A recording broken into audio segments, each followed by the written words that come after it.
लगभग आधे घंटे के परिश्रम से वह उस गाड़ी के पास पहुंच गया। गोकुल ने हाँफते हाँफते पूछा, महते, तुम्हारा कुछ खो तो नहीं गया? महते ने चौंक कर गाड़ी में इधर उधर देखा, साथ ही जेब पर हाथ रखा तो पाषाण की तरह निस्पंद हो गया, मतलब स्थिर हो गया। गोकुल से महते की वह अवस्था देखी न गई।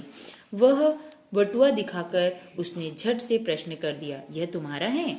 एक क्षण में ही जीवन और मृत्यु का द्वंद्व सा हो गया, मानो बिजली के खटके से प्रकाश जलाकर घर फिर से उद्दीप्त कर दिया गया हो। महते ने कहा, भगवान तुझे खुश रखे भैया, इसे कहाँ पाया? रास्ते में पड़ा था। इसमें कितने रुपए हैं?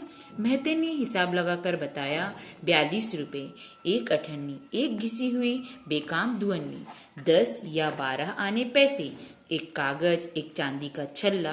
गोकुल ने बटुआ खोलकर रुपए गिने, सब ठीक निकले। बटुआ हाथ में लेकर महते की आंखों में आंसू भर आए। बोले, इतनी बड़ी रकम पाकर भी जिसे उसका लोभ न हो, भैया मैंने ऐसा आदमी आज तक नहीं देखा। यदि किसी और को यह बटुआ मिलता तो मेरा मरण हो जाता। मेरा रोम रोम असीस रहा है। भगवान तुम्हें सदा सुखी रखे। यह कहकर महते ने बटुए से निकालकर गोकुल को 2 रुपए देने चाहे। उसने सिर हिलाकर कहा, मेरे बप्पा ने किसी से भीख लेने के लिए मुझे मना कर दिया है। मुफ्त के रुपए में न लूंगा। महते के सजल नेत्र विस्मय से खुले ही रह गए, मतलब आश्चर्यचकित हो गया। गोकुल थोड़ी ही देर में उस अंधकार में उनकी आंखों से ओझल हो गया। सब वृत्तांत सुनाकर गोकुल अपराधी की भांति खड़ा खड़ा बोला, बप्पा आज खाने के लिए कुछ नहीं है। महते से कुछ उधार मांग लाता तो सब ठीक हो जाता। मेरी समझ में यह बात उस समय आई ही नहीं। बुद्धन की आंखों से झरझर आंसू झरने लगे। गोकुल को अपनी दोनों भुजाओं में भरकर उसने छाती से लगा लिया। आनंदातिरेक ने उसका कंठवरोध कर दिया, मतलब वह बोल नहीं पा रहा था। खुशी इतनी अधिक हो रही थी कि वह मुंह से कुछ बोल ही नहीं पा रहा था। उसे मालूम हुआ कि उसके क्षुधित और निर्जीव शरीर में प्राणों का संचार हो गया। उसे जिस तृप्ति का अनुभव होने लगा वह 2-1 दिन की बात तो ही क्या, जीवन भर भी क्षुधा शांत कर सकती है, मतलब जीवन भर की भूख को भी वह शांत कर सकती है। धन संपत्ति, मान और बड़ाई सब उसे तुच्छ से प्रेरित होने लगे, मतलब कम लगने लगे उसके सामने। उसके बेटे ने जिस प्रकार ईमानदारी दिखाई, उसके सामने धन संपदा बुद्धन के लिए क्या लगने लगे, छोटे लगने लगे। मानो एकाएक उसके सब दुख रोग दूर हो गए।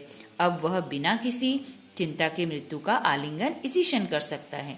बड़ी देर में अपने को संभालकर बुद्धन बोला, अच्छा ही किया बेटा जो तू महते से रुपए उधार नहीं लाया। वह उधार मांगना भी एक तरह का मांगना ही होता। भगवान ने तुझे ऐसी बुद्धि दी है, मैं तो यही देखकर निहाल हो गया। 2-1 दिन की भूख हमारा कुछ नहीं बिगाड़ सकती। जिस तरह चातक अपने प्राण देकर भी मेघ के सिवा किसी दूसरे का जल लेने का व्रत नहीं तोड़ता, उसी तरह तू भी ईमानदारी की टेक न छोड़ना। मुझे मालूम हो गया, यह तू मुझसे भी अच्छी तरह जानता है।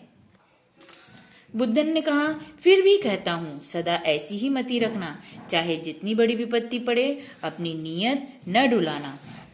ऊपर चातक पुत्र सब सुन रहा था। उसकी आंखों से भी झरझर आंसू झरने लगे। बड़ी कठिनता से वह रात बिता सका। पौ फटते ही, मतलब सवेरे होते ही, बड़े सवेरे वह फिर उड़ा, परंतु आज वह विपरीत दिशा की ओर चला, उसी दिशा को जिधर से वह आया था। उसकी उड़ान पहले से तेज हो गई थी, फिर भी अपने कोटर तक पहुंचने में उसे 4 दिन की जगह 7 दिन लग गए। दूसरे दिन में ही मेघों ने उठकर ऐसी जड़ी लगा दी कि बीच बीच में कई जगह रुककर ही वह वहां तक पहुंच सका। तो इस कहानी से हमें क्या शिक्षा मिलती है? इस कहानी से हमें यह शिक्षा मिलती है कि हमारे रास्ते में कितनी ही परेशानी आए, कितनी ही दुख आए, कितनी ही मुसीबतें आए, हमें ईमानदारी का रास्ता नहीं छोड़ना चाहिए। हमें अपने आदर्शों का त्याग नहीं करना चाहिए।